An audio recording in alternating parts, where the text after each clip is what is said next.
that's very generous. Not anything. Yeah, I'll tell you a bit about what we've been up to. Maybe I'll explain a little bit about a rather strange organisation, the Behavioural Insights team. And then I'm going to focus mainly on some educational interventions, which we've been involved in a number of places.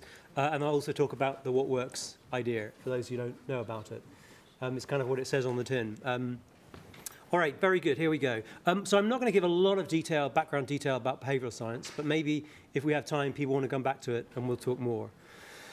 But the very basic idea is, this is a kind of, long before we did it, an example of what I think we would now call a nudge, a way of trying to affect behaviour in policy or in practice, as opposed to using regulation or financial incentives and so on. So this was, it's a place in the US actually called Dead Man's Corner, which before 1920 was one of the first places in the world to have a white line in the road.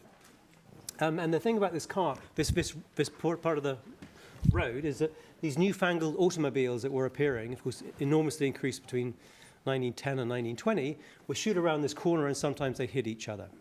And so someone had the idea, in fact, they were literally following a leaking milk cart, which was just leaving a white trail. And they thought, well, that's quite a good idea, isn't it?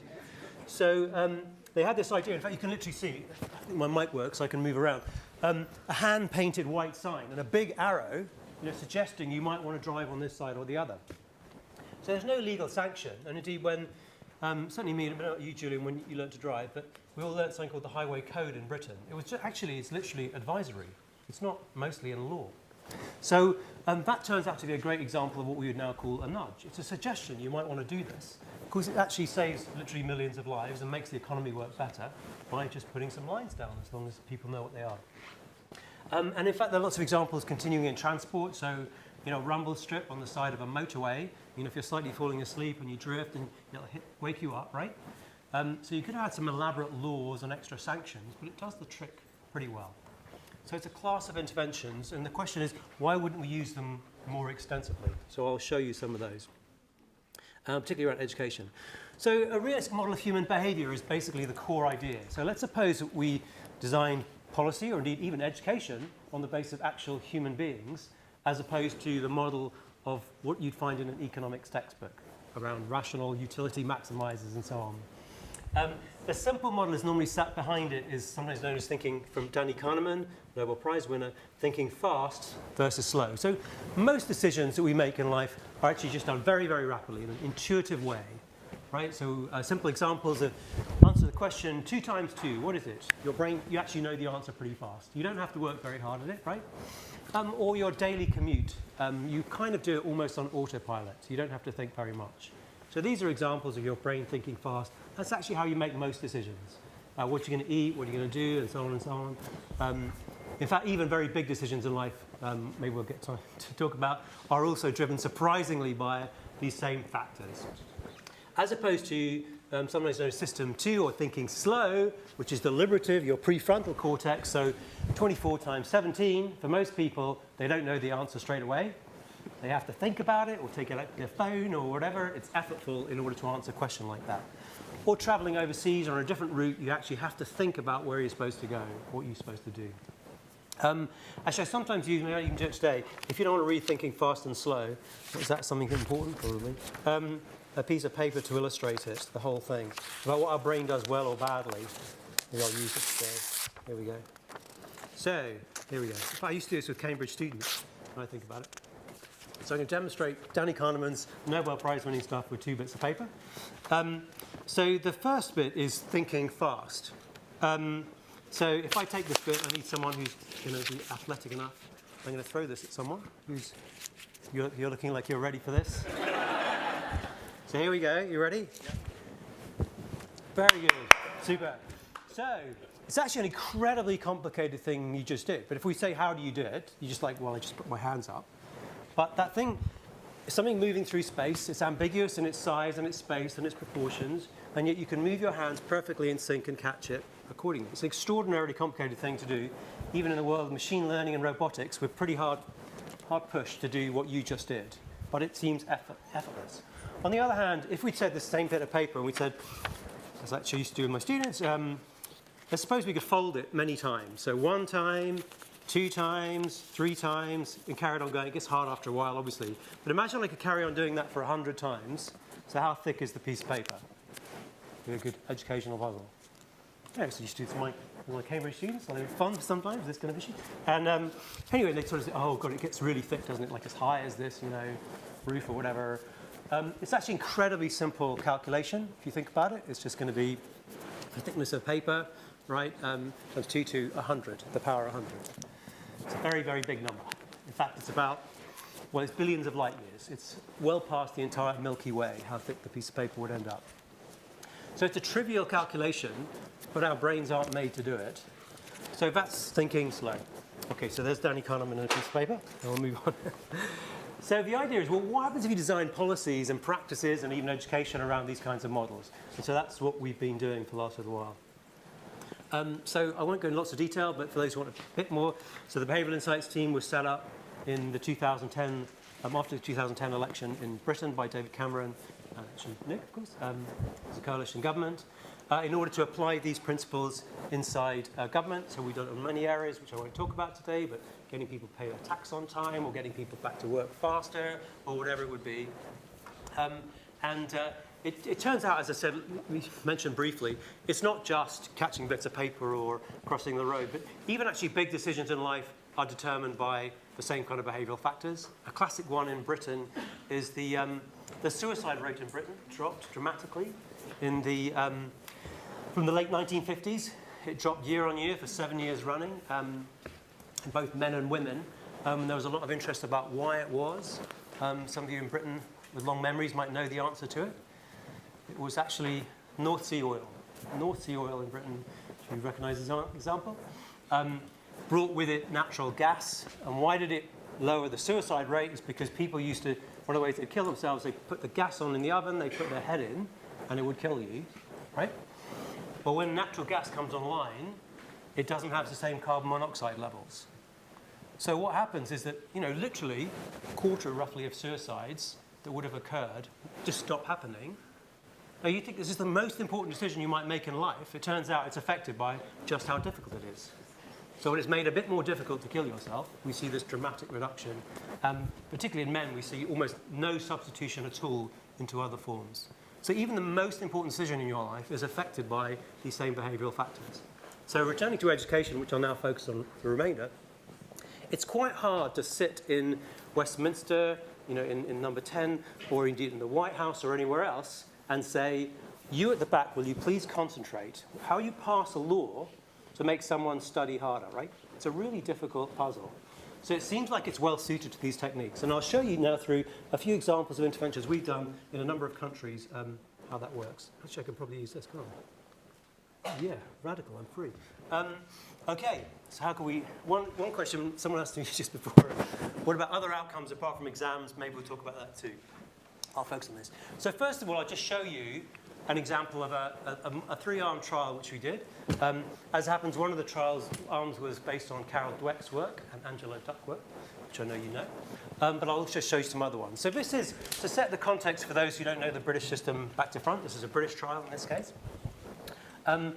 If now you don't pass your maths or your English at 16, you are required to retake your exams. So the last few years, our FE colleges are full of kids who are being asked to retake their maths and English, and you know what? They didn't enjoy it much the first time around. Hey, by the way, if you fail, you've got to do it again. So what can you do? How can you pass a law or whatever to make these kids do better? Pretty hard. So we used 3 interventions. Is this going to work? No. And I'll just briefly talk through them as by way of examples. So the first one, and these are all done as randomized control trials, which I take it you know about, uses kind of grit. So it's sort of derivation from Carol Dweck and on to Angela Duckworth about determination and so on, helping people persist in difficult tasks. So that's the first one, and it basically involves a number of simple online exercises that kids do to kind of learn that it's worth persisting in tasks. The second one is around something called values affirmation, maybe slightly less well known. So a lot of kids may feel like being in school just isn't who they are, right? They feel like they have a notion of themselves about being cool and funky or artist or whatever it would be, and that's like this, and being in school or college is something different. So we've done a number of interventions, which I won't go into detail, which use this kind of this leverage around what's called values affirmation, particularly linked to the work of Jeff Cohen in Stanford, where you try and make a young person feel more confident about who they are in themselves, and then you find that this is the hypothesis, they then do better in other domains. Actually, it's okay, I can be interested in art and it's compatible, and I feel good about myself with, doing maths at school. The last one is a relatively indifferent intervention, which is trying to mobilize support around the young person, which I'll talk about in a bit more detail in a minute. Okay, so these 3 arms, actually slightly different colleges, randomized controlled trials. Just incidentally, we also do a comparison to, well, we'll talk about the control group if we get through it. But okay, see how we do. Okay, there we go. So what are we looking at? So what we got here? Yeah, that's right. So this is values affirmation, which is the one around trying to make the kid feel better. And we're going to look at both attendance rates and also the pass rates. And you can see, interestingly, we found that in this particular case, this is with 16, 17-year-olds, the grit intervention didn't actually work. Well, it wasn't quite significant, whereas the values affirmation intervention was. These are the pass rates you can sort of see along here. Right, so it's a very nice intervention, so we've used it elsewhere. It's basically make you feel better about yourself, and then you perform better in the task. And we've seen amazing results using values affirmation interventions with adults and elsewhere. So that's pretty nice. Let me just show you this one. We're particularly fond of it, because one of the questions is, how can you mobilize for support around the young person? So for those of you who have teenage kids would particularly get this. Maybe I can ask who's got a teenage kid in the room. And this must be somebody. Very good. You have 2 over there. Well, actually, I can ask you. So if you ask, your son, daughter, I don't know who it would be, how was your day at school today? What do they say to you? If you're lucky, you'll get a grunt in response. A grunt. Exactly. See, we all recognize exactly. And if they say fine, you've got really an Oxbridge, kid on the way. If they manage a whole word. So it's quite hard to engage with your 16, 17-year-old if that's what you get, is you get a grunt. Like, what do you go to from there? So the basic idea of this intervention is to try and inform the parent more about what's going on in school. Right? So, for example, you might get a text like this, hi, Molly, please check with Alex and ask him if he's already started reading The Hunger Games, right? Because they're discussing it and whatever, or it might be something about maths or whatever it will be. So now you've got a big advantage, right? Because you can say, hey, how are you doing? And you say something like, oops, someone gets to work. Oh, so you're reading The Hunger Games, right? You've got informational advantage. And now they might say to you, oh, yeah, I need to get started on that. But that's all right, you're still a step ahead, right? In terms of, well, don't forget to read a few chapters. So that's the hypothesis, is could it mobilize the support? So as you explained, we actually say to these kids, if they don't want to take part, they don't have to. So the control, just on a technical detail, is we take the kids who said yes, they'll take part, to nominating 2 people who will be their study supporters, and then we randomize inside that group to see if it makes a difference, which I'm showing you. Does it make a difference? You can see again the attendance rates are lifted. And then similarly, look at, actually for full year attendance, what we really want to look at is also, what does it do for the pass rates? Note how low the pass rates are, by the way. These are kids who are retaking, didn't enjoy it much. And what does it do? Yeah, it's about a 6 percentage point or 27% increase in the pass rate. It's incredibly simple as an intervention. It's a few texts, basically. It costs like £10 a kid. So it's a really wonderful result.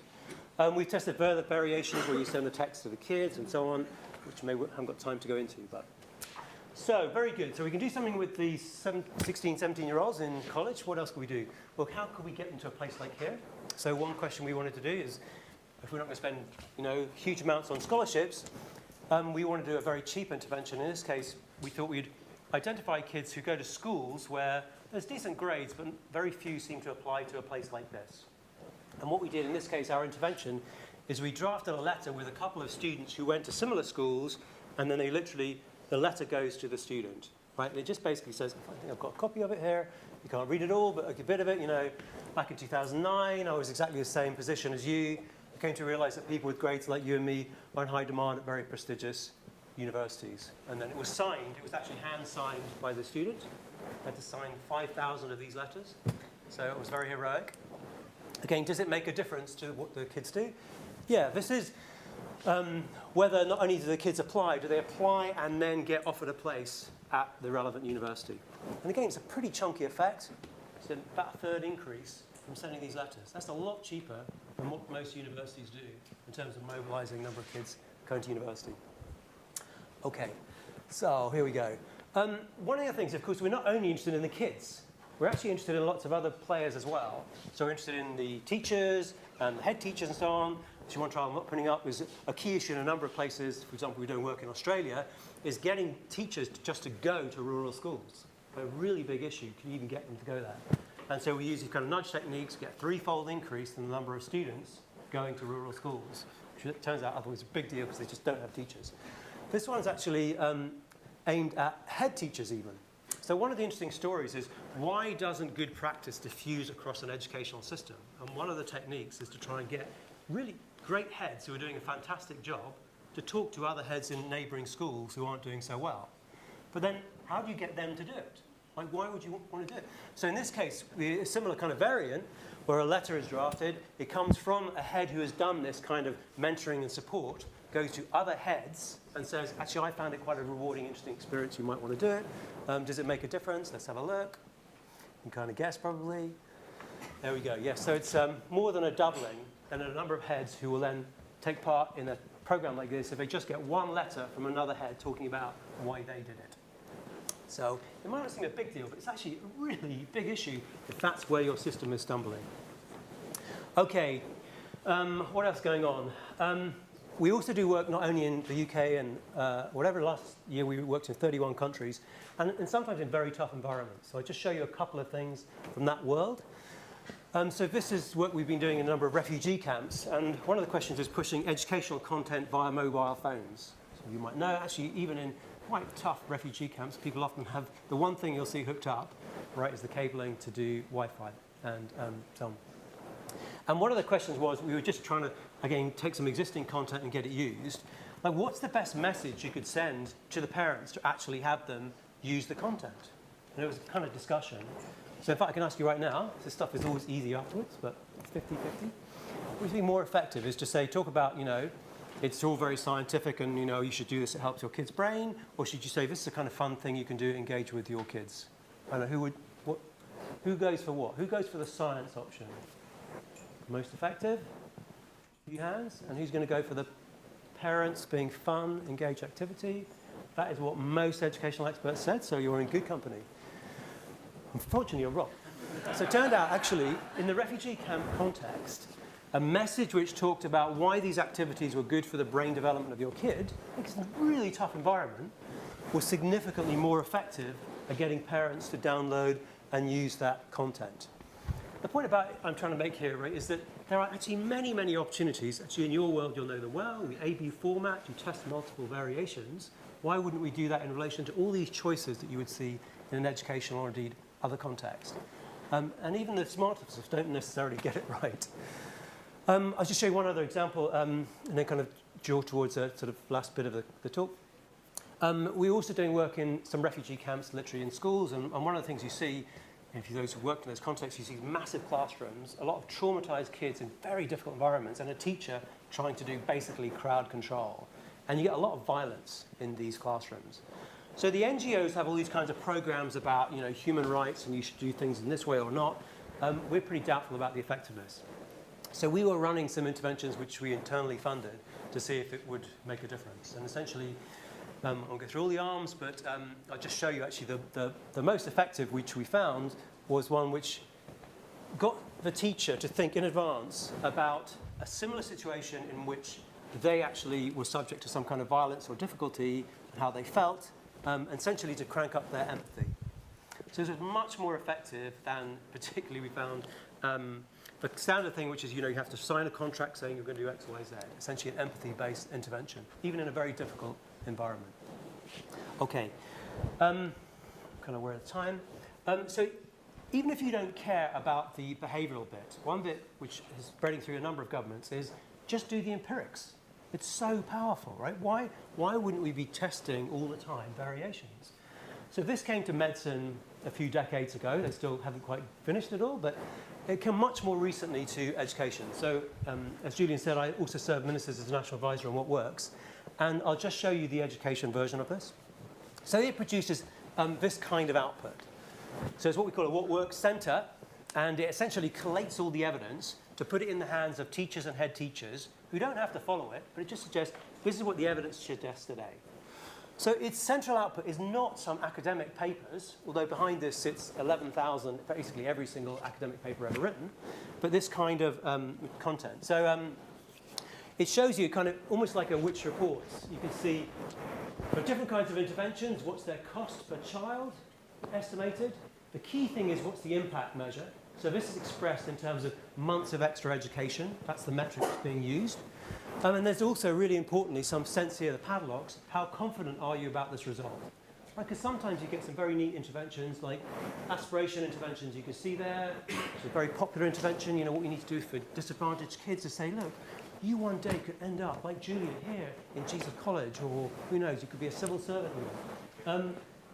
That's what you need. It turns out actually that's not seems to be the issue.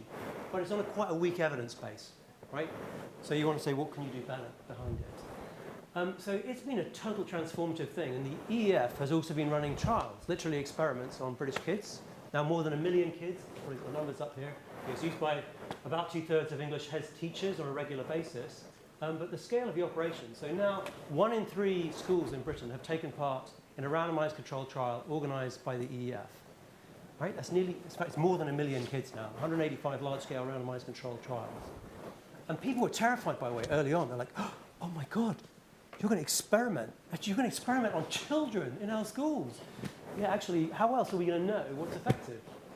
And increasingly, the EEF now, just like you see in health, has its estimates for effect sizes not just based on single trials, but multiple trials to see what's the overall tendency. So it turns out it's, we know. You can do it in education. It does work. Why not? So the bigger idea behind this is that actually, why don't you just change policy completely? So the Green Book is the guidance which tells, in Britain and used in a number of other places, how you should do policy, how you should literally make it. We rewrote it totally last year to say the way you should do it is just like described here. You should say, you know what? We don't know what works most of the time. So what we should do is you just keep testing multiple variations and then adapt and revise. And in fact, in the Green Book, it's a case study. The case study is that trial I started showing you at the beginning around sending text to parents and then adapting and revising it as you start to move it out. So it's a very different way of doing policy, and fundamentally one based on humility and building a learning system as opposed to knowing the answer already. So last kind of couple of comments. I'm looking at you, looking at the time. I'm nearly there. So for those of the advanced class who are interested, one of the things we're also now doing is trying to use other techniques like machine learning to work out even more precisely, like which intervention will work for who. This actually is a plot which I don't think we published in form, but trying to predict which schools are underperformer. So before you send your inspectors in, could you work out which schools are likely to be poor schools judged by inspectors? And the answer is you can do pretty well. Actually, this is, we put the numbers in it. Yeah, like on a 20% cut, about 87% of the worst performing schools. So actually, in fact, one of the interesting things about these models is that the regulator in Britain, Ofsted, Amanda Spielman, has asked that we don't publish any of the numbers behind it because she's afraid that schools, of course, will then game it. Because some of the indicators in the models are quite counterintuitive. Like they're not completely obvious at all. Okay, so the last thing, something a lot of policymakers' mind is not just about educational attainment, but other things that happen with young people. This is actually very nice, just came out literally in the last week or two, but a summary cut of 2 cohorts of kids in Britain, young people, about their concerns, the issues which they're suffering. And what's, quite neat about it, let me just go back to that, lost it. The great news is young people are much nicer than they used to be in Britain and many other countries. So that cluster of things in the middle, like trying alcohol, smoking cigarettes, assaulting someone, committing violence, you do much less of it now, right? It's really quite dramatic trend actually over a number of countries. On the other hand, we do see the other things which are going the wrong way: self-harm, depressive symptoms, rates of obesity, etc. The smoking gun, of course, a lot of discussion around social media as it relates to it. So we think about that. One of the things that's really interesting, of course, is that social media is not all the same. So this is a bit of work using young people, a sample of 1,500 young people, on Instagram, this is. And it turns out Instagram doesn't make you feel great in terms of body image and fear of missing out and so on, anxiety. Whereas YouTube, actually, YouTube is not great for your sleep either, right? Keeps you clicking through. But it doesn't make you feel crap, basically, to put it in non-technical language. So one of our interesting questions we wrestle with is how do you make this kind of, not for government to do, but try and harness the ability of technology to do good things rather than bad. So a simple thing from this is, well, why don't we just publish those results, which has been done now.